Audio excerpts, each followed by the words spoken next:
자, 안녕하세요. 플래시김입니다. 드디어 어몽어스 애니메이션의 후기를 작성하게 되는군요. 물론 애니메이션 자체는 3개월 전에 종결되었지만 그래도 이런 거 한 번쯤은 해보고 싶었거든요. 거두절미하고 바로 시작하죠. 우선 제가 댓글로 애니메이션에 대해서 궁금한 걸 후기로 다룰 테니까 자유롭게 질문을 적어달라고 했거든요. 한번 살펴봅시다. 1.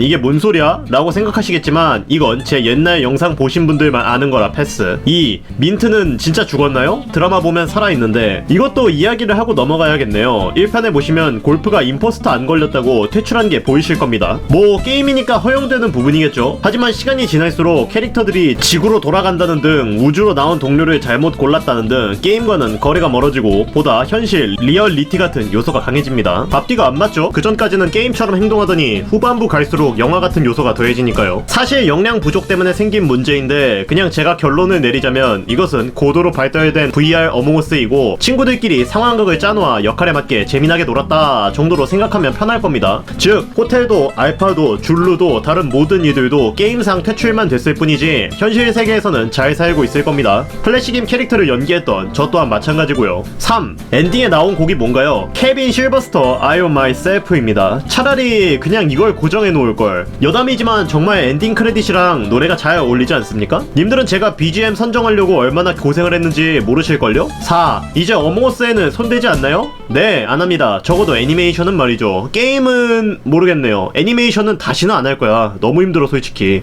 5. 이거 2탄도 만들어주세요. 싫습니다. 전 분명히 말했어요. 더 이상은 질문이 없습니다. 그러니까 그냥 댓글 보면서 제 할 말만 할 거예요. 마지막 화 보고 왔는데 저거 검정 상상에서 흰색이 죽이는데 결국에는 진짜 인포였네요. 네, 맞습니다. 처음부터 알파와 줄루는 임포스터로 계획되어 있었습니다. 알파는 뭐 호텔이 알아서 잘 처리하겠지만 그래도 시청자분들한테 줄루가 임포스터라는 것을 떡밥으로 던져주고 싶었어요. 생각보다 많은 곳에 떡밥을 뿌렸는데 눈치를 챈 분들도 있고 못 챈 분들도 있더라고요. 예를 들어 플래시김의 상상이라던가 이런 면도 있네요. 그러는 호텔, 당신이 인포인데 정치질하는 거 아닙니까? 혼자 있었던 게 당신이랑 줄루 2명입니다. 줄루는 정 반대 방향이니까 시간이 안 된다고 해도 당신이 죽이고 튄 게 오히려 더 설득력 있지 않습니까? 보시면 1편에서는 알파가 같은 임포스터인 줄루를 실드 쳐주거든요. 하지만 여길 보세요. 코걸이구만. 조용히 해라 알파, 계속해라 호텔. 이색. 줄루는 오히려 알파를 입 다물게 했죠. 그래서 알파가 이색 이러면서 화내는 겁니다. 배신감을 느낄 테니까요. 또한 호텔이 알파를 밀어붙일 때 델타와 줄루가 같이 증언을 하는데요. 여길 보세요. 누구인지 기억하십니까?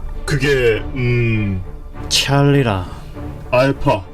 알파다. 알파가 같이 갔다. 그렇지요. 보시면 델타가 증언해주기 전까지는 직접적으로 알파가 동선에 보였다고 한마디도 안 하죠. 말을 아끼고 있던 겁니다. 같은 임포스터인 알파를 최소한으로 변호해준 거죠. 알파다.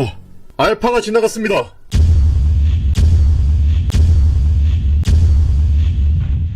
체크메이트. 그리고 퇴출할 때도 줄루는 아쉬움을 표현했습니다. 고생했다 알파. 이제 쉬어라. 4편에서는 검은 형체가 말하는 걸 보시면 넌 쓸데없이 말이 너무 많았어. 그리고 네 녀석은 알파의 말대로 너무 오만했다. 좀 더 신중하지 못한 네 놈을 탓해보라.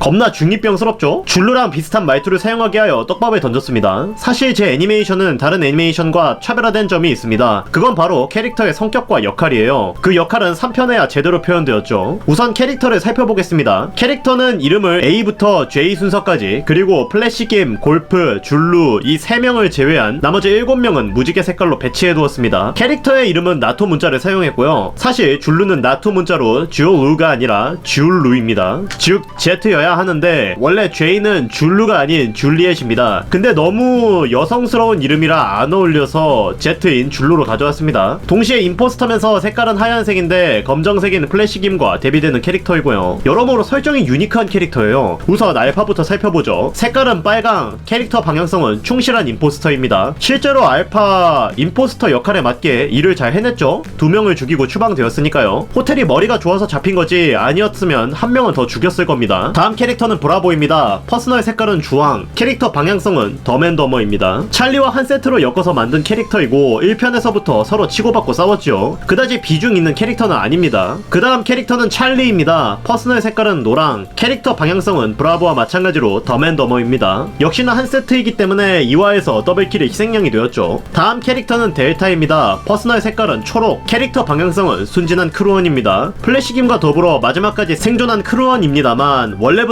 델타는 생존 캐릭터에 포함되어 있지 않았습니다. 어떻게 대본을 짜다 보니까 결국은 최후까지 남는 캐릭터가 되어버린 거죠. 다음 캐릭터는 에코입니다. 퍼스널 색깔은 파랑, 캐릭터 방향성은 의심병 환자입니다. 줄루와 더불어 다른 캐릭터에게 반말을 하는 녀석이고 의심병 환자 컨셉에 맞게 주로 혼자 돌아다녔습니다. 그 덕분에 마지막 편에서 줄루와의 대결 구도가 그려지기도 했죠. 물론 전부 계획대로입니다. 다음 캐릭터는 플래시김입니다. 퍼스널 색깔은 검정, 캐릭터 방향성은 관찰자입니다. 무려 저를 투영한 캐릭터입니다. 제 닉네임이 영어로 플래시킴이기 때문에 나토 문자 특성상 F에 넣기 딱 좋았습니다. 원래 F는 폭스트롯이지만 말이죠. 델타와 더불어 최후까지 생존한 캐릭터이며 관찰자 방향성에 맞게 애니메이션 구간에 자주 보이는 캐릭터입니다. 그리고 역시나 관찰자답게 투표에도 거의 참여를 안 했죠. 다음 캐릭터는 골프입니다. 퍼스널 색깔은 분홍, 캐릭터 방향성은 탈주자입니다. 말이 필요 없죠? 시작하자마자 탈주한 녀석이니까요. 원래 이 애니메이션 이름이 공방의 일상인 것부터 애니메이션을 개그 요소로 그리고 공방에서 일어나는 일을 주제로 만들고 싶었습니다만 그러면 다른 애니메이션과 차별성이 없다고 판단하여 3화부터 추리 요소를 섞어봤습니다. 뭐 결과는 나쁘지 않았으니까 만족해요 저는. 다음 캐릭터는 호텔입니다. 퍼스널 색깔은 민트, 캐릭터 방향성은 추리병 환자입니다. 많은 분들이 주인공으로 착각할 정도로 크루원 진영에서 하드캐리를 한 친구이고 논리와 심리를 이용해 임포스터를 압박한 캐릭터입니다. 굉장히 에이스적인 요소가 있는데 이 친구는 사실 제 친구 첨가인을 투영한 캐릭터입니다. 얘랑 어몽어스를 하면 크루원일 때 임포스터가 아주 갈려나갔어요. 동선, 미션, 상황까지 다 파악해서 추리했거든요. 문제는 그렇게 하면 애니메이션 자체가 재미가 없어지니까 결점 하나를 넣었어야 했는데 그렇게 고민해서 넣은 결점이 바로 오만함입니다. 머리가 좋은 나머지 너무 자만을 해서 줄루에게 죽은 캐릭터입니다. 어떻게 보면 대본을 짤 때 가장 힘들었던 캐릭터이고 제 친구를 투영한 캐릭터이기 때문에 애정이 있는 캐릭터입니다. 다음 캐릭터는 인디아입니다. 퍼스널 색깔은 보라, 캐릭터 방향성은 다크템플러입니다. 사실 얘도 할 말이 없죠. 1화부터 따인 데다가 애니메이션에 출연을 못한 녀석이니까요. 마지막 액자에서도 보면 혼자 뒤를 돌아보고 있습니다. 그만큼 존재감이 없는 친구예요. 어떻게 보면 되게 불쌍한데 미안, 내가 역량이 부족해서 안 되겠더라. 마지막 캐릭터는 줄루입니다. 퍼스널 색깔은 하양, 캐릭터 방향성은 중2병 환자입니다. 개인적으로 가장 목소리 연기하기가 힘들었던 녀석입니다. 목소리를 긁어야 했던 녀석이니까요. 제가 사이퍼즈라는 게임을 자주 하는데 거기서 잭이라는 캐릭터가 있습니다. 그 녀석의 머리색인 하양을 색깔로 잡고 목소리를 따라하려고 했었죠. 물론 당연히 안 되었지만.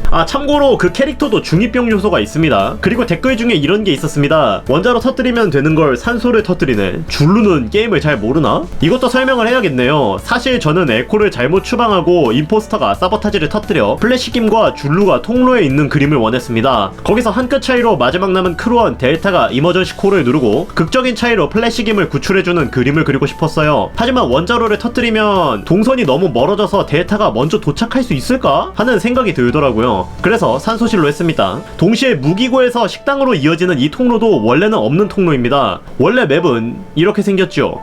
통로가 없어요. 애초에 임의로 만들어진 요소가 굉장히 많습니다. 고중 오류 중 하나가 플래시김이 첫 턴에 바로 관리실로 들어가 데이터 다운로드를 하는 건데요. 원래는 이게 아니죠. 전기실, 항해실, 무기고 등에서 데이터를 다운로드하고 그 이후 관리실로 가서 업로드를 해야 하는데 제가 그때 어몽어스 지식이 부족해서 잘못 만들어진 오류입니다. 여기에 더해 3화에서 플래시김이 정치에 전혀 참여하지 않아서 플래시김을 임포스터로 오해하고 있었던 사람들도 꽤 많았습니다. 하지만 덕분에 5화 게임 끝에서 누가 진짜 임포스터 인지 몰라 마지막까지 개판인 상황이 연출되었고 결국 극적인 상황을 만들어내는 발판이 마련되었죠. 대본을 쓰면서 느끼는 거지만 이제 더 이상 제가 할 말은 없습니다. 재밌게 봐주셔서 감사하고요. 지금 이 시간에도 고생하고 계시는 모든 애니메이터, 유튜버, 스트리머 분들에게 경의를 표합니다. 그럼 전 이만 물러가 보도록 하겠습니다. 감사합니다 여러분.